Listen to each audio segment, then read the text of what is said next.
Good morning or good day, good afternoon, whatever time you're watching this AO. If you are watching it live, you notice I'm a few minutes early. Got a very big day today, got a lot going on. So I need to start a few minutes early. And I want to say the questions this time are challenging. I read them through last night one time, hoping my subconscious could be doing the work overnight to try to come up with a good answer. It's not like anybody. It's not like you read a question or get a question from an entrepreneur and instantly you always have the right answer. You kind of have to think about it. You might give the wrong answer. That's the reason it's good to ask a lot of entrepreneurs for their advice, people who've been through it before, and then you piece it all together and you figure out what's best for you. Now, if someone's been exactly in your shoes, they're probably going to have the best advice. But let's see. So some of these questions I have experience, and some we got to kind of think it through and figure it out. My name is Joel Gandara. I've been an entrepreneur all my life, and what else? Recently sold my apparel company, a warehousing company that I ran for over 20 years, and now I just coach. I coach people. I have a 31-day program that guys and girls go through and come out better on the other side. So that's what I'm busy doing lately, the last year or so. Here we go. Let's jump into it. Ricardo Delgado. I'm interested in learning what I will need to sell my business in the future. I want to know what to do when selling a business. How do you price your business? And what should I be organizing throughout the years? I own a barbershop and notice that some people in my industry who need to exit eventually close their business. I'm looking to avoid doing this and sell the business versus having to close down. By asking questions, I can start doing what's necessary to be able to sell it when I need to or want to. Thank you. Ricardo, first of all, it's great to think of these things ahead of time. So I see this in two ways. You can either build enterprise value, which means value when you go to sell, or you can just make money day to day and it's a good business, but maybe long term it won't be valuable. Now, if you can do both of those things, that's great, because now you're building this business that you enjoy, that you are making good money every day, but you know that the day you go to sell it, it's good. And where would be an exception? How could you have a business that makes money but is not very sellable? It's when it's a business where you're the main act, right? So it's the Ricardo show. Let's say it's just some examples. Like, I know yours is not, but if it's called Ricardo's Barbershop, that's not as good as if it's just some other name, I think. Now, that's number one, because pretty soon, where's Ricardo? Oh, Ricardo's gone. And the whole name is around you. If everybody's got to talk to you on their way in, if you book all the appointments at the barbershop, if you're running every single aspect of the business, and what happens when you leave? There's going to be this huge void, and people are going to go, oh no, but I liked it when it was Ricardo. It was all about Ricardo, and everything's Ricardo. And I've seen this happen where people build these businesses around themselves, where they're the whole show. The last thing I want is to be that person, because that means you can't enjoy your own business. That means you're working all day in your business, so that's not enjoyable. And number two, that's not a big business that you could sell one day. My business, before I sold it, building it for a lot of years, it was never about me. As soon as I could get sales reps to do the calls and talk to the customers, they did that. As soon as I can automate the warehouse process that I was managing myself, I did that. And yeah, at the time of selling the business, they didn't even need me. They had maybe 20 questions for me over the last 6 months since I sold the company, or 8 months or so. That's it. They didn't really need me because I wasn't doing everything. It was all documented. It was a process. It was a flow. So imagine in a barbershop, if you're using potentially software that people could just use an app and make their appointment, that's attractive. Just put yourself in the position of the guy buying the business. What does he want? Does he want the Ricardo show, and does he want to take that over and do all the work? No. He wants to know that, man, it's a well-oiled machine. People call in for an appointment, or they go on the app, even better. That's what I always hated about a barbershop. You got to call and play this back and forth game and say 10 different times before they find one. Why doesn't every barbershop, I don't know, maybe nowadays they do, have an app, and you just book it and you're done, and you show up, and that's the window that you were given, and that's it. And you go with the barber you want. You can rate your barber, all these things. That's just a thought I'd had. But you are good in thinking this way ahead of time. And you're right. Some people could sell their business and they don't. They just close it down. It's because they ran it to the ground. So another thing to think about is if you have multiple shops, that might get you a lot better money. So when you find an opportunity with a barber in the neighborhood, competitor, build a relationship with them, because maybe you could buy that barbershop for nothing. He's already got the chairs and he's going to sell them at a liquidation price. He's already got the clientele. He's already there. Maybe you can take it over before he runs it to the ground, so he can sell it and you get to benefit from buying it. And now you're building up something bigger that when you go to sell, you've got 4 shops or 3 shops or whatever. And now it's more attractive for somebody who wants to get in that world. Those are just some thoughts. I hope it helps. Okay. Kimberly Benjamin. How much should you start off paying your personal assistant? Recently, I've realized the necessity of having a personal assistant to aid me in submitting applications while I focus on sales. Given the nature of my work, clients might face rejections from one company, prompting me to apply to various others on their behalf. This process consumes a significant amount of time, so I've decided to hire someone to streamline it. My role would primarily involve reviewing the application to ensure accuracy. However, I'm uncertain about the appropriate compensation for this role, especially since it's my first time hiring someone. While I have a clear idea of the tasks involved in the insurance business, I'm unsure if the proposed payment of $1,500 per month is adequate or excessive. Ideally, I aim to increase the monthly compensation to $2,500 or $3,500 as I become more comfortable with the arrangement. I've communicated this to the assistant that reaching a monthly application count of 60 to 80 would justify this increase in payment. Any advice on navigating this process would be greatly appreciated. So Kimberly, one thing I'm not clear is when it's a lower amount in the beginning, you say $1,500 and you're asking if that's adequate or excessive. Does that mean they're only going to be working a few hours a day, a couple hours a day? Is this a part-time job? Because I don't think you're going to get a full-timer for $1,500 per month. I also don't think normally you need to like double or triple their salary just because you got more work for them. Here's a reality that no one says, and it is the reality. An employer is going to offer the least amount possible that gets him or her a decent, good candidate. And the employee wants to get the job that pays them the most amount of money, maybe for the least amount of work. I don't know. But there's always this thing. If I'm a plumber and you call me to your house to give you an estimate, I'm going to give you the highest price I think you'll pay. And I'm hoping it's not a crazy amount of work. And you're going to want to pay me, and you're going to choose probably who you feel comfortable with, but also who's giving you a good deal, a lower price. It's the reason people shop online and look for deals and look for the lower price. It's why Black Friday does so well. So you could say, I want to pay a good wage. Sure, great, that's great. But really, you want to get the most value. You want to get somebody who does the most production for the least amount of money. It's normal because that keeps money for you and your family.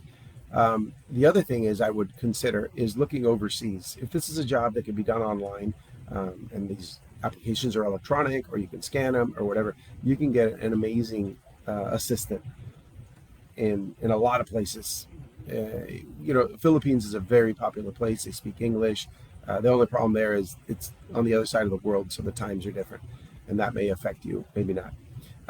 But I would first look at an assistant overseas, because if you said $1,500 a month full time, 40 hours a week, you're keeping them really busy, that's a very high wage that they may be very happy with.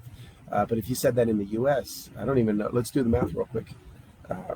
So there's how many hours? 1,500 a month divided by, let's call it 160 hours, because there's 40 hours times 4. That's $9.38 an hour. You can't do that. So in the U.S., you can't pay $1,500 for a month if it's a full-time. And maybe it's $10.99 or whatever, but if they're working that much, they're going to realize it. They're going to say, oh, this isn't worth it. I could go get a job, pay me $10 an hour, and I'm better off. The other thing is, make sure, since you haven't hired somebody, you have to organize the process. I'm a stickler for process. If you just throw someone at this job, they're going to bring all their ignorance, because they don't know how to do it. They're not trained, and their bad habits possibly. So you have to make sure that you're doing this in the best way possible, and then that you verify that that person is sticking to the plan. I always found that employees could come up with really good ideas, and I'll reward them. I'll pay them hundreds of dollars for a great idea. However, I gave them the plan because I know how to organize processes, and I know I do that way better than the average person. Again, they come with a better idea, great, but don't go change the system, because I noticed when they did that, I'd catch them and I'd see, well, you're taking longer, you're making mistakes, this is happening, you're not getting back to the customer on time. Make sure your process is good before you drop someone in there. Next question is from Jennifer Southall. Do you use an attorney for creating legal documents in the beginning, or is it okay to use some of these online services or templates I can find online? I recently purchased an art gallery company that provides consignment art, and I also do weekly instructional art classes and weekend workshops, along with an on and off-site paint and sip parties at home, restaurants, wineries, and other places. I'm asking because I purchased this business under the impression that documents and stuff were in place, only to find out it was all intertwined with the owner's personal life and not really professional at all. So Jennifer, when you buy a business, it is so important to know all of these things ahead of time and to have recourse where that person, maybe you paid a certain amount, but now they have to stay on with you for the next 2 months, for example, to help you. Otherwise, you don't make the final payment. Hopefully you have something like that. If you don't, you just got to beg that person to please help me out. I need help with this, and this. Can you send me this document? But maybe they just ran a poor business and you don't even want their documents. In the beginning, I've never spent a lot on attorneys, with the exception of partnerships. Right? If I'm going to have a partnership, I want a good, strong partnership agreement where we go through a multi-hour process of answering a lot of questions, coming up with the right answers, and putting it in there. What are our rules of engagement as partners? So there, I would say yes, spend a few $1,000s, $2,000, $3,000, and get that all worked out. But in your case, it depends what you need these agreements for. Is this an agreement that the consignment? What comes up in a consignment agreement? We're going to hold this thing for you. We don't insure it. If it breaks while it's here, it's on you. I don't know what those type of things might look like. I would reach out. I found that when I reach out to people who do what I do or have done what I've done, they'll send me that form. They'll send me their legal work sometimes. Or think about this, Jennifer. I know this is outside the box. This is different. Why don't you contact someone in another state or another city who does what you do, and say, hey, I have art that I'd like to send you. If I work with you, what's the agreement look like? And they'll send it over to you and take a look at it. They probably paid an attorney a lot of money. And you can do that with 3, 4, 5 of them and see which one you like best, or mix them. If not, you can use ChatGPT and they'll come up with legal agreements for you. I don't know how effective they are. An attorney, 99.9% of attorneys, I'm sure, will say that's no good, for obvious reasons, whether they're right or whether they just want you to hire them. But the work's been done. I remember websites of mine that I thought, well, how do you do terms of service? You got to have this on this website. I have no idea. And I have to now pay an attorney for 20 hours of billable work to type out these long terms of service. And then it hit me one day, this is many years ago. I said, let me go see what my competitors have. And I read them, and they're all pretty similar. And I copied one, I changed a few words, and that was my terms of service. And I had that for over 10 years or more. So I wouldn't get too expensive. You're starting out. I don't know how much money you're making if you want to invest that kind of money, but there are other ways to get the exact same information. All right, this is a long one. The question's short. The description is very long. And I'm not a great reader, so let's see how I do here. Aaron Hudson. How to reach and appeal to cash-rich, time-poor potential customers. I've developed a pioneering DNA testing service that provides comprehensive insights into an individual's genetic blueprint. This enables us to offer tailored advice on exercise regimens, dietary plans, supplement intake, and lifestyle adjustments for a healthier, happier, and stronger life. Building on this, we provide personalized fitness consultancy and coaching services, whether the goal is to lose weight, improve fitness, gain muscle, or any other fitness aspiration. Our monthly programs are designed to meet these diverse needs. Our service is particularly suited to professionals with busy schedules or individuals keen on leveraging their genetic predispositions to achieve their fitness goals or more efficiently. However, I find myself at a crossroads in identifying and engaging with this target audience effectively. Previously, I engaged an agency to implement targeted Facebook, Instagram advertising campaigns, complemented by a sales funnel page and dedicated sales calls for lead conversion. Despite our efforts in refining the strategy, the campaign didn't yield the desired results, leading to its discontinuation after 4 months. The experience has prompted me to reconsider the efficacy of Meta as a marketing platform and to explore other avenues like LinkedIn, which might align better with our target demographic. Moreover, it's led me to question the viability of the concept itself, given the complexity of reaching and appealing to the intended audience. I'm eager for your insights, although I'm aware of the broad nature of my question. All right, Aaron is very well aware. So you want to read, these are cash-rich and time-poor people. These are busy entrepreneurs, right? Busy executives. So LinkedIn is probably a better place, because if they're really what you said, time-poor, they're not on Instagram and Facebook, so why would you even try that? If they're really what you're saying, time-poor. LinkedIn potentially, because at least it is a little social media-ish, but it's professional. So it's guys that are and girls that are looking for development, connections, that sort of thing. You could, rather than pay ads, maybe you could pay for LinkedIn. I forget what it's called, like Sales Manager or something like that. It's a couple $100 a month maybe, and you can now message people. So you can look for these types of people and message them. You can do it yourself. Or you can hire an assistant to just do that, messaging people who seem like they'd be a good fit for you. And then when that person, if they respond or book a call, it goes to you, and now you take over from there.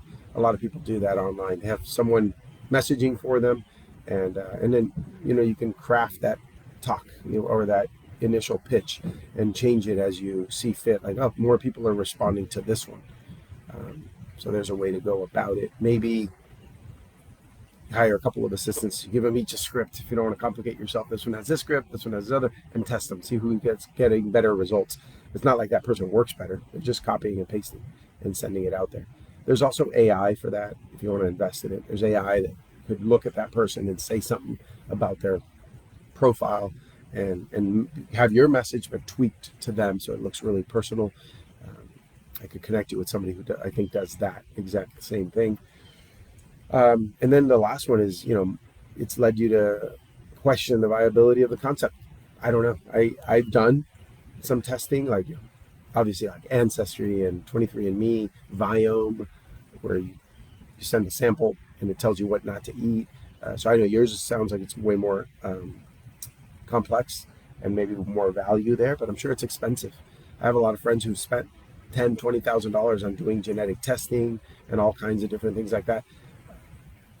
When you get a few of those clients, they could start sharing it with each other and telling their friends. So you got to find the first few clients to get it going. What else? Organizations. If you could look for organizations that are filled with these people. I don't think like the local commerce or whatever those are called, or the local BNI, maybe not, but bigger organizations like YPO and EO, so Entrepreneurs Organization, Young Presidents Organization. They've got tens of thousands of members. They're all selling millions of dollars. They're all wealthy. And there you could offer them a discount. You just got to get a hold of those organizations and see how you can get in there. But hope those ideas help. And then, lastly, maybe it's a horrible idea. I don't know. I don't know enough. I don't know anything about it. But that's the thing. If you want to go through with a mentor or coach and work out the details and see if that makes sense. I don't know what the business exactly does, but I'm sure there could be value to it. So I would try all those other options first. Next question is from Jamie Smith. This is a broad question I would love your advice on. As an experienced business person, I am new to AO. What are the top things I can do to jumpstart getting my business and overall life better? Yeah, getting your life and business better. Well, Jamie, that is very complex because I don't know you, and everybody's a little bit different.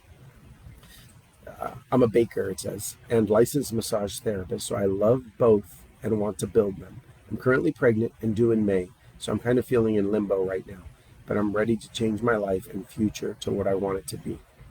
It's funny because, I was going to say, Jamie, I don't know if it's a guy or girl, but you're pregnant, you're a girl. So this is what I do.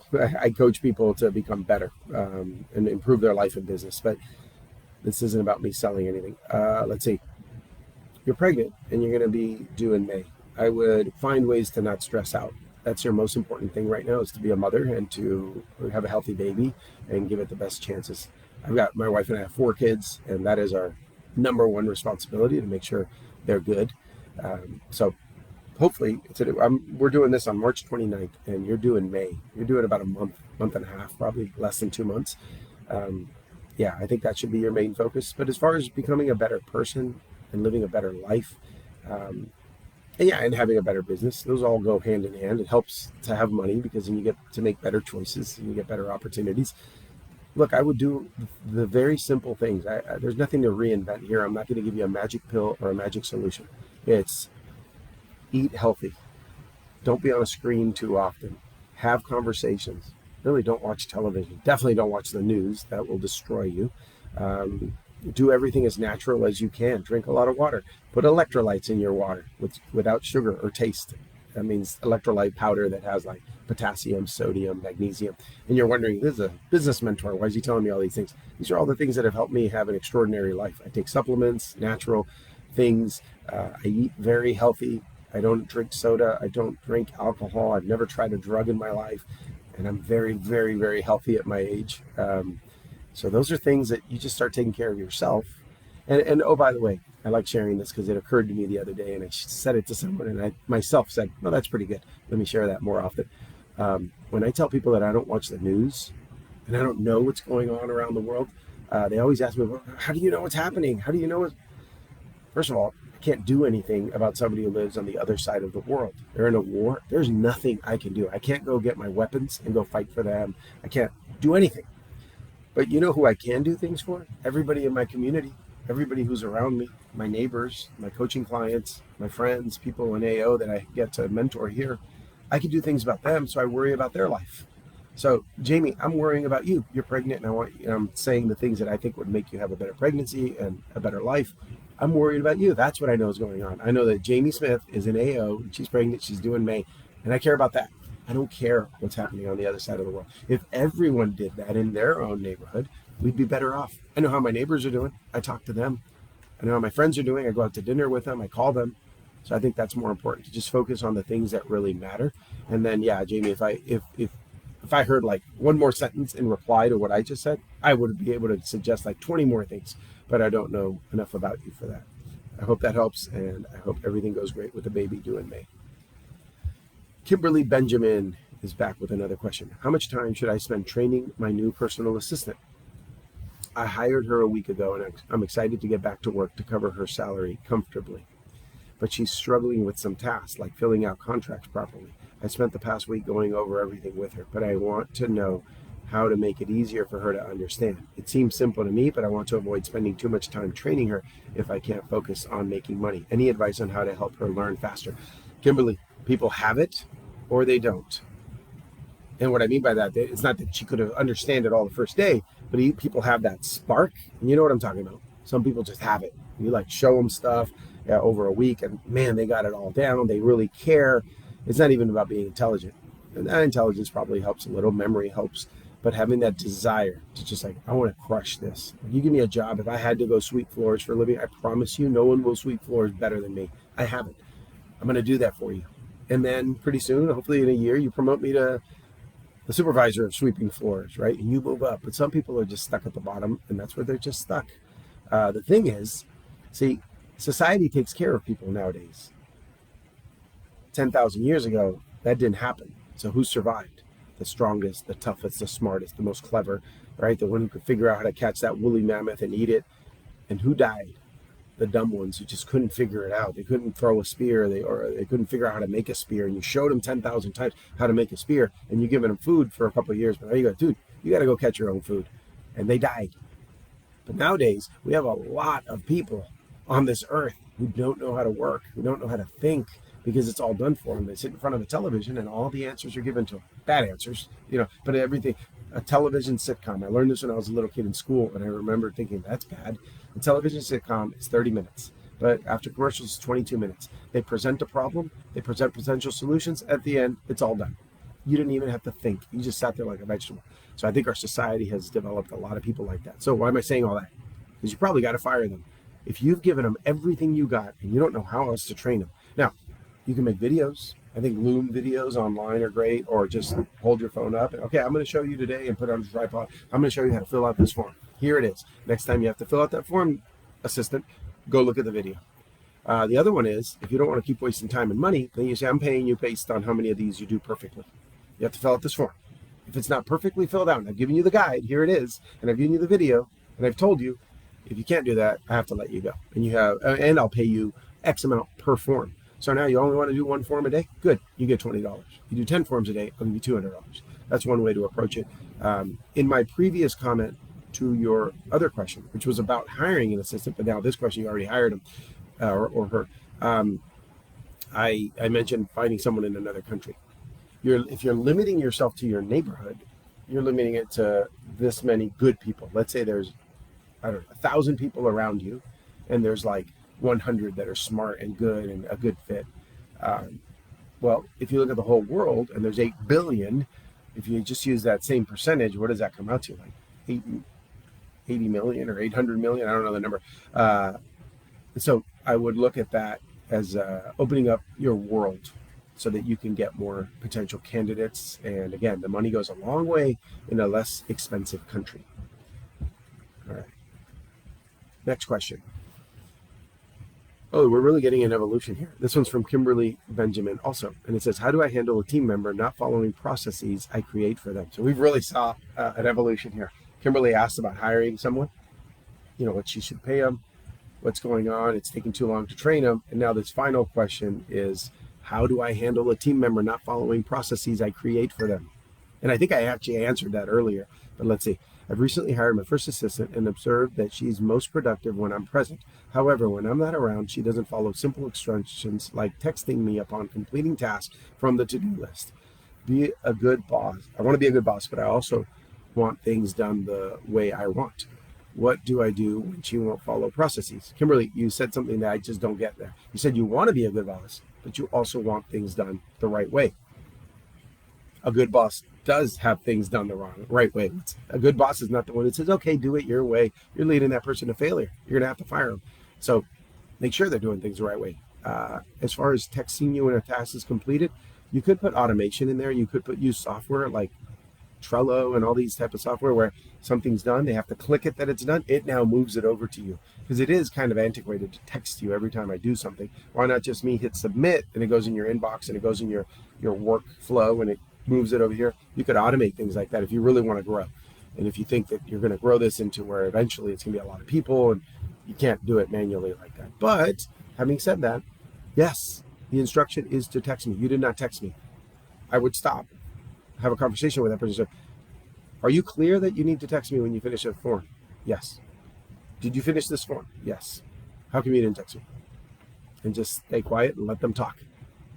And if that happens more than once or twice, that's it. You fire the person. I have no problems firing people because I've never fired a good person. I've never fired a good worker. I've fired the people that just aren't providing value. They're not. I've instructed them. I've written them up. I've told them. I've made them sign 3 times for the same problem, and they're still not doing it. They're fired. And then they're not happy anyway. They know they're failing at this job. Go let them do the next thing. I'd also question yourself. You're to blame. You hired a bad person. Why did you hire this person? Because you're friends with them, because you know their aunt, because you felt sorry for them. That's not how you hire somebody. You hire somebody, you go, wow, I'm impressed. I'm getting this person. They're going to be a rock star. That's who you should hire. So blame yourself if you hired the wrong person. And every day that goes on, you're making a mistake by paying them and keeping them to fail. I think that number, something like 84% of people who get fired 6 months later, they're polled and they're asked, are you happier now in this new job that you've gotten 6 months later? And it's something like 84% that say, yes, I'm kind of glad I was fired there because it wasn't working out. I wasn't happy. She's not happy, or they're not happy. You're not happy. They're not treating your clients right. They're not doing the basic things. If you allow this to continue in your work, you're going to allow it in your life. And you can't, not that you have to be perfect, but you have to have high standards for yourself and for your employees. All right, next. Oh, wait, let me say one more thing, Kimberly. If you, and I don't think this is the case, but for everybody else too, if you as an employer let things slide on yourself, then you're setting that precedent for your employees. When I walked into my warehouse for 20 years, if there was one piece of paper out of place, I bent down and picked it up. And if employees were around me, good. That's what I wanted them to see. When I had to walk from one side to the other, I didn't walk slowly. I moved quickly. And I wanted my employees to see that. I'm always setting the example. If an employee emailed me something, I got on it right away. They never had to say, hey, did you do this thing? Can you get this back to me? No, I want you to see how urgently I work, because that's the standard here. And you set the culture as the owner.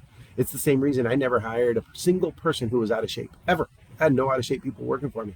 I don't want that laziness. I don't want that sort of mentality where they let things slide. Oh, I'm okay here, but I'm kind of bad here. No, we set a high standard. So that starts with us as the boss. You got to be that example of health, honor. You said you're going to do something, you do it. Speed, you reply to people, you take care of customers, you do all of that. And pretty soon, a bad person will quit, or you won't even hire them. You're remembering, oh yeah, we have these really high standards here. We only hire these amazing people. So hopefully this is your last bad hire, but blame yourself for hiring a bad person. Why? So that you won't do it again, and you catch yourself before you go to hire that person. All right, I got a coaching client who will be here in 6 minutes. All right, let's see. Jeff Treader. How do I balance the lowering of my personal income when hiring my first team member? It's definitely a mindset change for me. I have concerns about changing my personal pay. Right now, all the money made is mine, and I don't really separate it. I haven't always been used to a high income, but last year, my largest year with a gross of 220,000 and a net of 180,000. I love the life I provide my family, but I'm losing more and more hours at home. What's the best way to prepare for the change? My business is a home inspection company. I am solo right now, preparing for my first hires this year. Thank you. Jeff, I did that. I was making a certain amount of money, and it was my first hire or second hire. My first hire was my brother. I hired him many years ago, very close to 20 years ago. Paid him like $12 an hour. It was a good pay back then to work in a warehouse. And then he left, and I hired the next person, and I had to pay him a lot more. He was a higher level. He was helping me develop our warehouse, build it, do all these amazing things. And I paid him, I think his weekly pay was $50 less than mine. And I remember feeling that. So I know what you're talking about, Jeff. I was like, wow, I've risked everything. I've been doing this for years on my own, and now I bring somebody. I got to pay him this much money.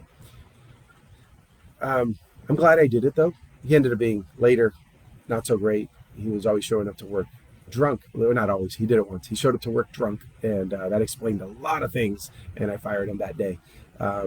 But in the meantime, it was okay. He helped me build some things. So let's see. You've got plenty of liquidity there. If you're grossing 220,000 and you're netting 180, you can afford to pay someone, right? I mean, let's say you paid an assistant part-time or full-time, but an assistant $30,000. You're still netting $150,000. So there's still money there. And you're hiring them to take things off your plate, but also to improve your business, believe it or not. It's to have a better process, right? You're developing the process, but now you're going to assign it to someone, and you tell them, hey, I want you to follow this process. And now you get to see what that feels like. You're doing it, going out, making the sales, getting the home inspections, and then you have this person doing all the things you don't want to. If you could do it overseas, that number will be way lower. I mean, you pay $20,000 to someone overseas, you're going to get the best assistant probably. So, it costs you double or triple here for a good assistant. So keep that in mind. Also, I believe being with your family is the reason you started a business. So you can do whatever you want, make how much money you want, and enjoy your family and your health and your youth. I don't know how old you are, but definitely you want to be enjoying your life. To work 7 days a week, 12 hours a day, that's not very enjoyable. So it took me a long time to hire my first person. I did a lot of it myself for many years. It's just the way it was. But yeah, there are other ways that you could do this and get to that. So see about hiring the person. Make sure that you still do the most important things, like those home inspections. Also, another thing, you have a home inspection company. I understand a little bit about real estate. I have a real estate license. I don't do it for other people. I do it for my own investments. But maybe last year was great. I don't know how many transactions there were, but I know there are less transactions in most cities now. So keep in mind that things may slow down a lot. Real estate might crash. Then there'll be transactions again. I know what you're looking for is transactions. It doesn't matter if the house sells for a lot or a little. You're a home inspector. Just be aware. It ebbs and flows. I don't know how long you've been doing it, but sometimes people do really well, and then they think that's how it's always going to be, and it's only up from here. And I've seen this. I'm 48 years old. I've seen this happen.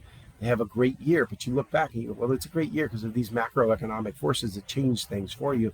You didn't do anything. I'm not saying you. Maybe you did. Maybe you grew this from zero and you've really grown it.